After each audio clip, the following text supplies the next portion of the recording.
Hey everyone, it's Gök. Welcome to a brand new series.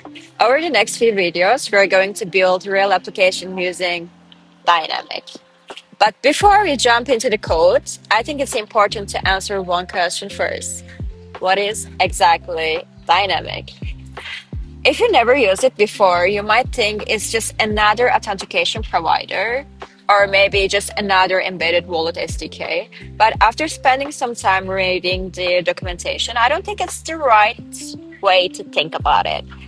Dynamic isn't just trying to solve one problem.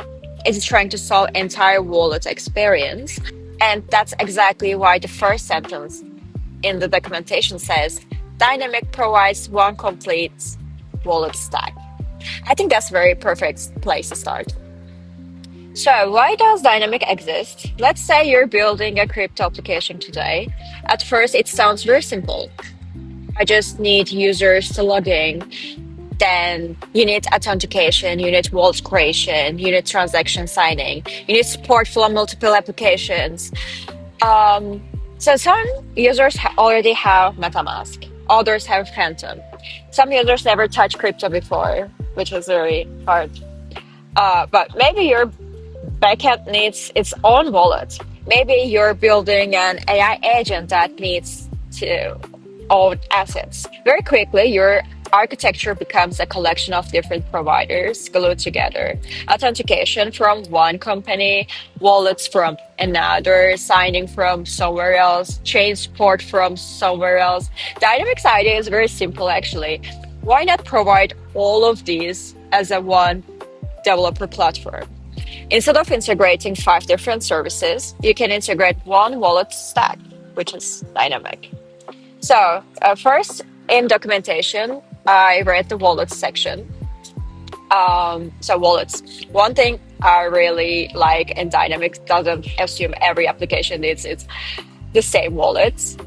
They support four different wallets: embedded wallets, external, server, and global wallets. So, embedded wallets is the most popular wallet type in Dynamic. This is what most people know Dynamic for. Imagine I visit your application for the first time. Instead of asking me to install MetaMask, I simply just click continue with Google. And a few seconds later, I already have a blockchain wallet. No browser extension, no seed phrase, no complicated setup. Behind the scenes, Dynamic creates an embedded wallet for me with my Google account, which is very good. And what's interesting is that the wallet is still mine. The documentation explains that there isn't one complete private key setting somewhere. Instead, the key is protected, so there is no single point of failure. Users can recover access without relying on seed phrases, and they can even export their keys. For consumer applications, this is a huge improvement in onboarding. And the second wallet type is external wallets. Now let's imagine you're building a DeFi protocol. Most of them users already use MetaMask or Phantom or whatever you use. You don't want to replace those wallets. You just want to support them. So that's exactly what external wallets are for. Dynamic lets users to connect wallets they already own. Even better, a single users can link multiple different wallets to the same account. Like you can just connect your MetaMask, your Phantom at the same time, which is interesting. You're adapting to their accounts. Third one is the server wallets. This one is probably my favorite because it opens the door to AI. And if you know me, I really love agentic trading. So server wallets don't belong to users. As I said, they belong to your backend, and your server owns the wallet, and your server signs the transactions. No human approval required every time. Think about the things like AI agents, automatic trading systems, treasury management, subscription payments. These are not user wallets. They are application wallets. The last one is global wallets. Normally, embedded wallets are tied to one application. Global wallets change that. Imagine you're building an ecosystem. Instead of every app creating a different wallet, your users carry one identity and one wallet across multiple applications. Also, I wanted to talk about Fireblocks. One chapter that really caught my attention is Fireblocks in documentation.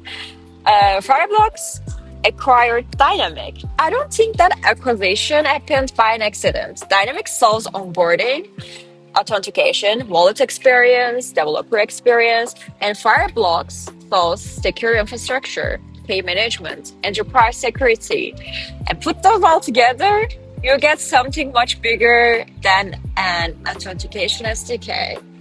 You get a wallets platform that can scale from an indie startup all the way to enterprise products. That's pretty interesting direction. And they have agents section in documentations. One of my favorite sections because agents are trading. At first, I assumed that was all about AI agents owning the wallets, but it is not. It's actually all about the helping coding agents like Cursor, Claude, or whatever you're using to understand the dynamics documentation. So instead of generating code from outdated training data, they can search the latest documentation, understand the correct SDK, and generate much more accurate implementations.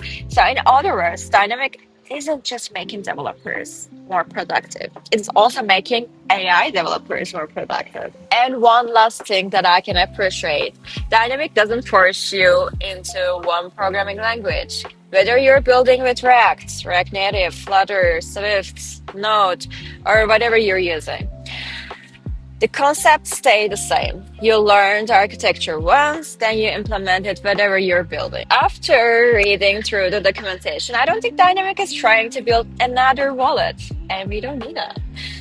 They're trying to redefine what is the wallet layer of modern applications look like.